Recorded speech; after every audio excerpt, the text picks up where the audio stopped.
Alright guys, welcome back to our playthrough of Tomb Raider 1. This is level 10, the City of Khamoon. I am playing in the Croft engine by Storendorf with HD textures by Matthew Hill. We have left Greece and we have come to Egypt. So what did we just see in the cutscene that passed? Well, when Lara put together the Scion of Qualopec, which she got from Peru, and the Scion of Tihocan, which she got from Greece, she had a vision of Atlantis, where the Scion originated. What we saw was that there were three rulers.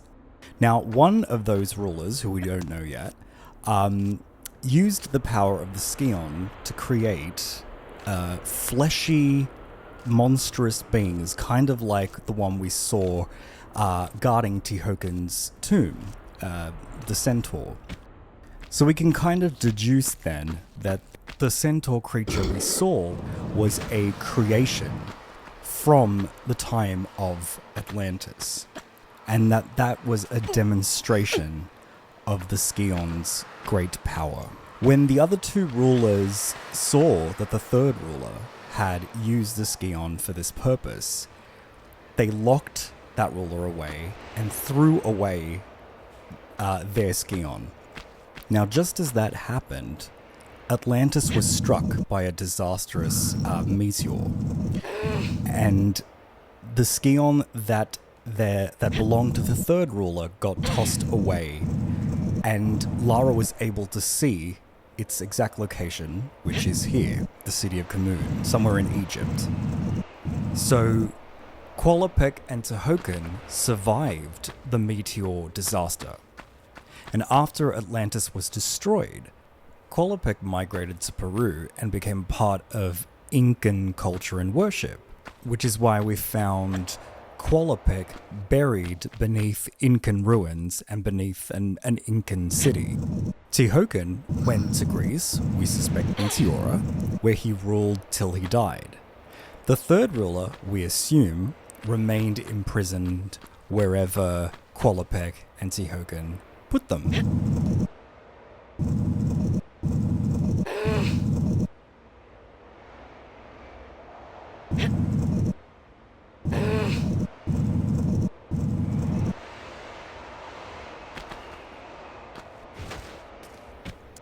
Alright, so we can see up here that it is a little bit too tall for Lara to reach.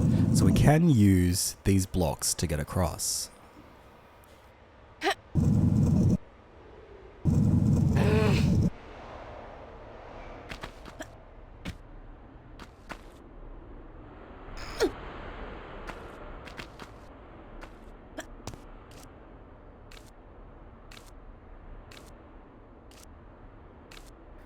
Alright, and since we got a stash of magnum ammo for killing Pierre, we might as well start using it. And we can already see what we'll be using it on.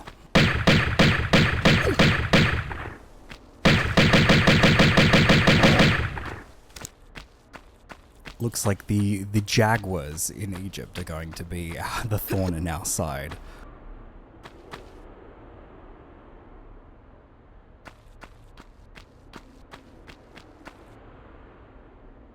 Alright, so guided by Lara's vision of the location of the third Scion, we venture forth. And we can see we've arrived at a small Sphynx. And what is that? No, your eyes don't deceive you. That is a mummy. A very angry one at that.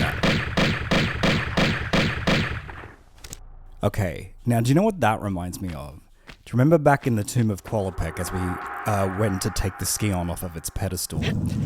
There was a very similar looking mummy to the left of where Qualopec was, whose gaze followed us wherever we went. So we can deduce from that then that these are all creations from Atlantis, and they are all connected.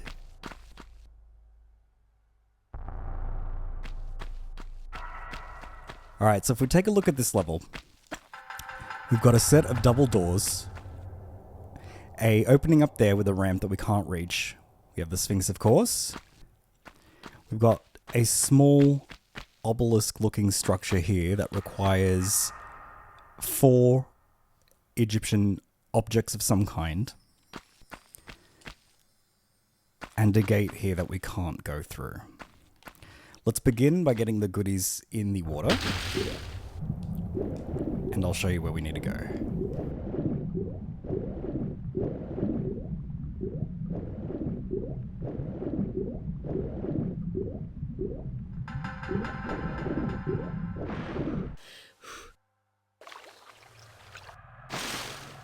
We also have a locked door in the heart of the Sphynx that requires a key.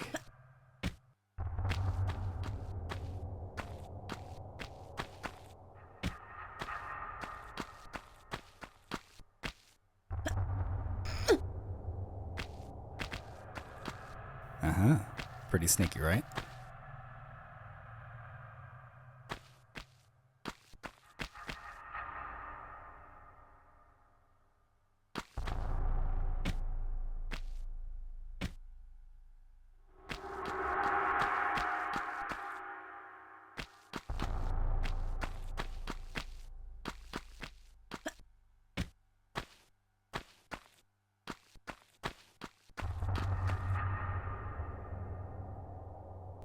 Now let's see what's behind this door. Ancient Egyptian hieroglyphs, very nice.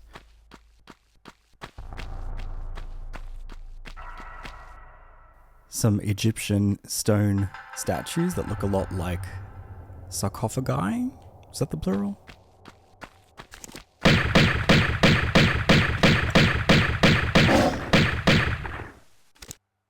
And some more angry jaguars, or pumas, whichever you like.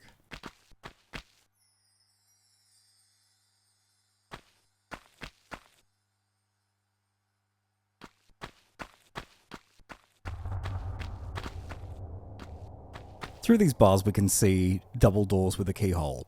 Now I will just tell you that is actually the end of the level. This kind of structure reminds me of the very first level, the caves, where we could see through that bamboo gate to the end. Just another example of how lovely the level design is in Tomb Raider 1, the way it's all sort of interconnected.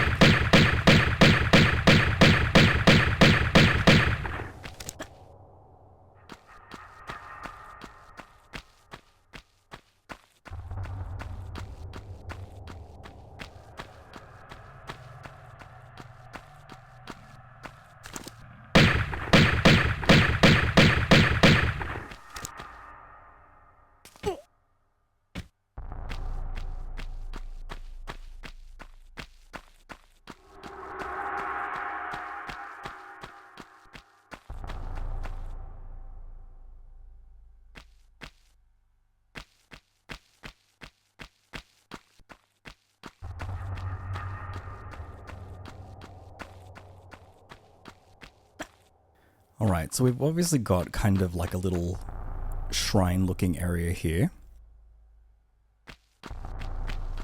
We've got a gated area there.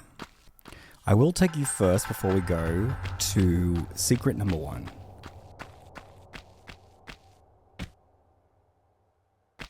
Just in here.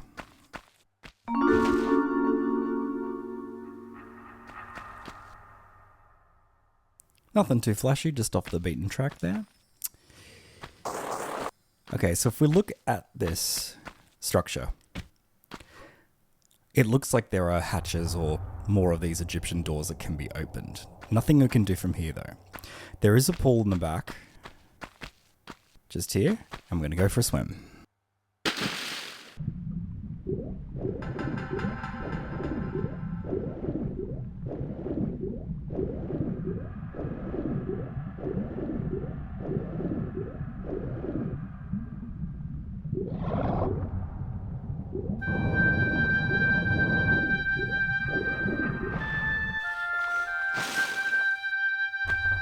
A lovely submerged room.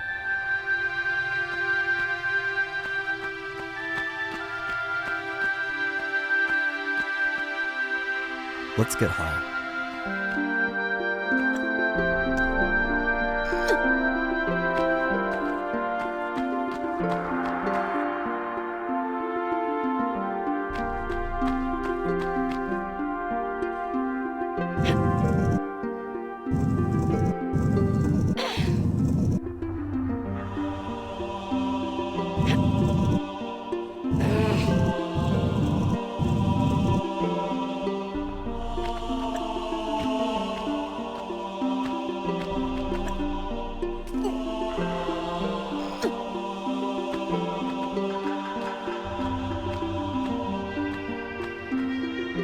lovely little room.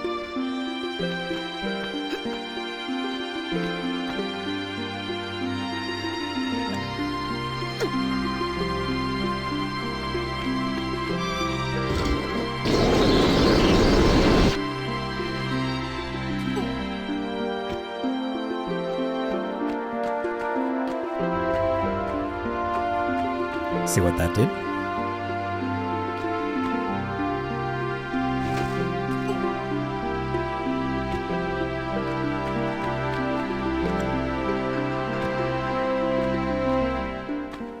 Alright, so we can see a ledge high above there.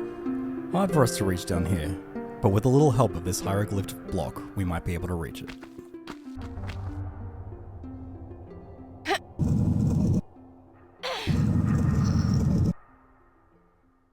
I just wanted to let that song play. That's of course the Tomb Raider theme. Lovely piece of music. I know I plugged him quite a bit, but Nathan McCree, a lovely composer. You can actually grab all of these tracks off of a website, Tomb Raider Suite. I'll put a link in the description.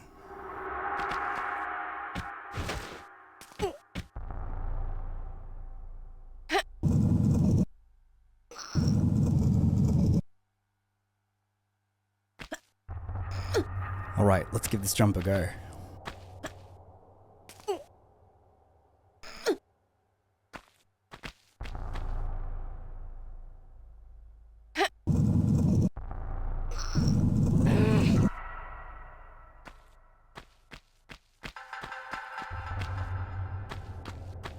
Alright, we have a lovely decorative transparent door here.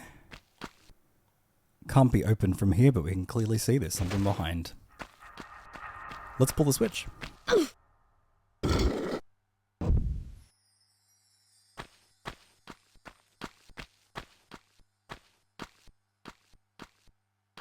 Okay, looks like we can get up there now.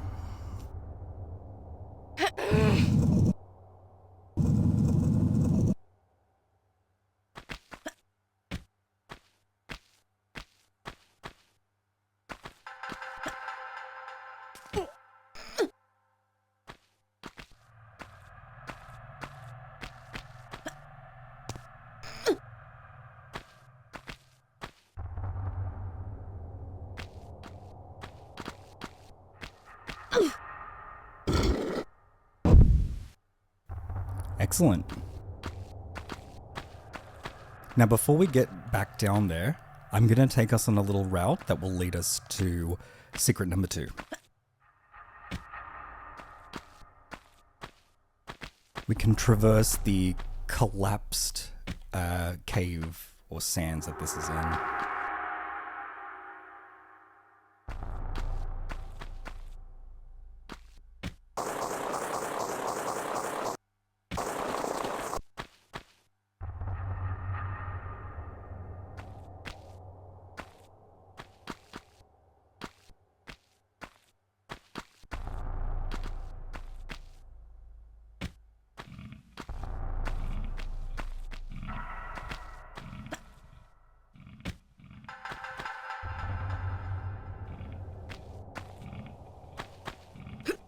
Okay, so if we look over there, we can clearly see some Uzi clips.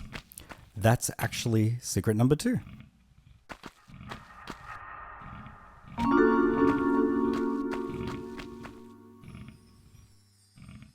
Okay, let's get moving.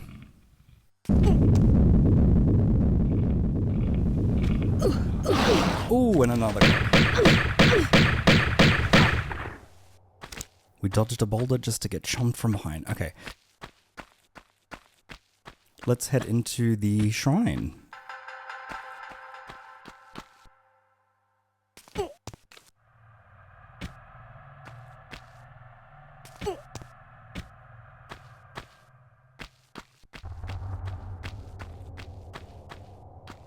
Okay, now if we were to head down here, it's just a loop.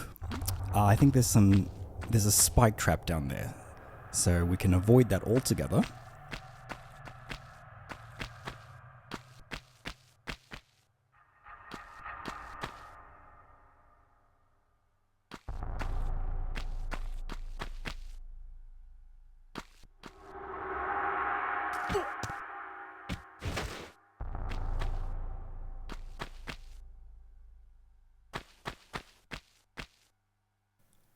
so we can see that there's a deep underground chamber home to a couple of pumas there.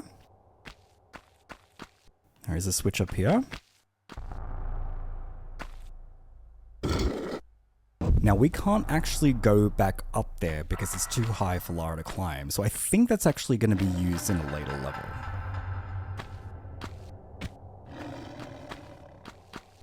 This was obviously dedicated to the worship of felines, and why not? They're great.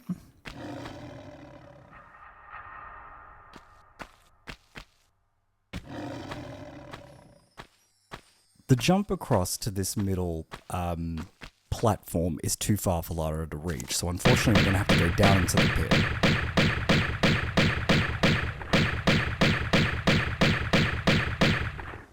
Let's make it safe for us.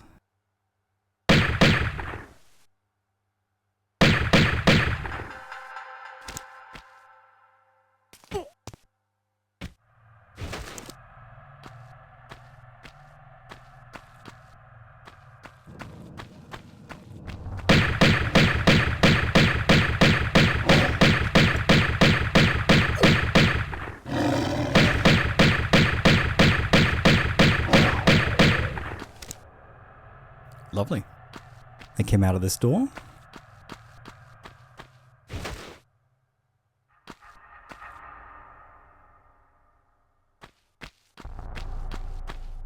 Alright, that one hasn't opened yet.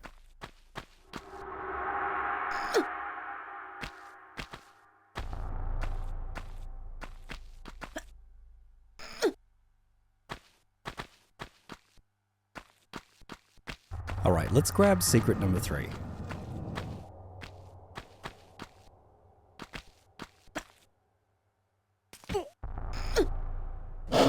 Nothing too fancy about this one. But those guttural roars tell us more of them have been released.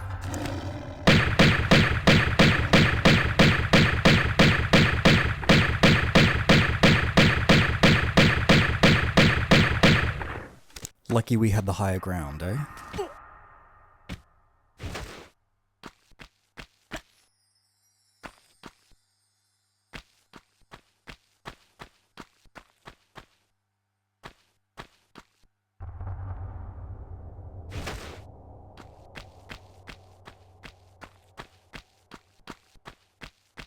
Alright, let's keep moving our way through this area.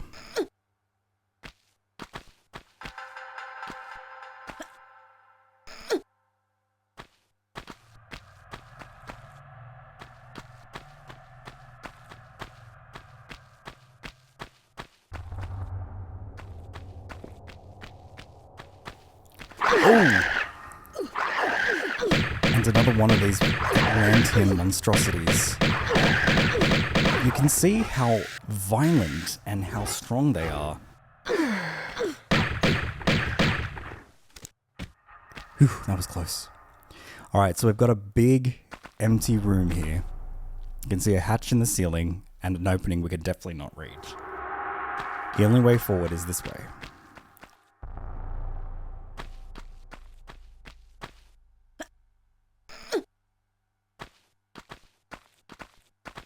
I gotta tell you, when those mummies were introduced as an 8-year-old, they were terrifying. And they make all these really creepy noises when they stalk around and growl.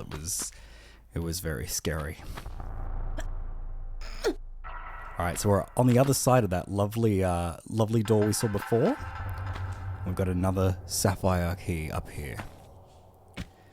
And a room full of sand.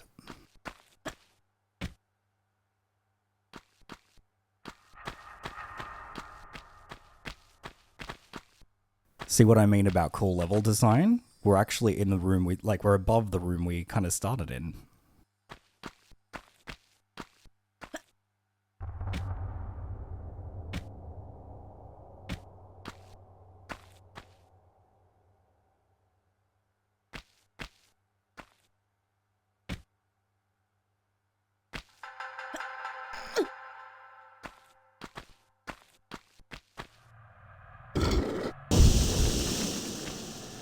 Kind of sounded like sand, right?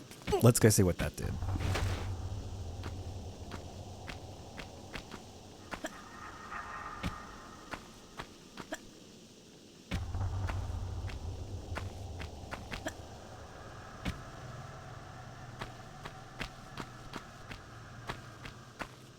Okay, so the sand that was in this room has all been dropped into the room below.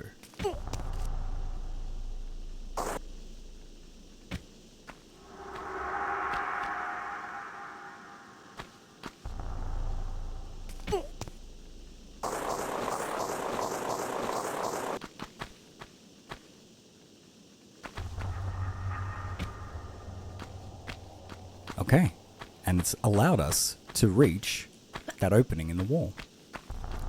And we arrive at the end of the level. It's a nice quick one. Nice quick introduction to Egypt.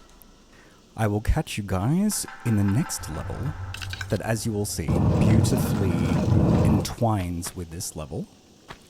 But until then,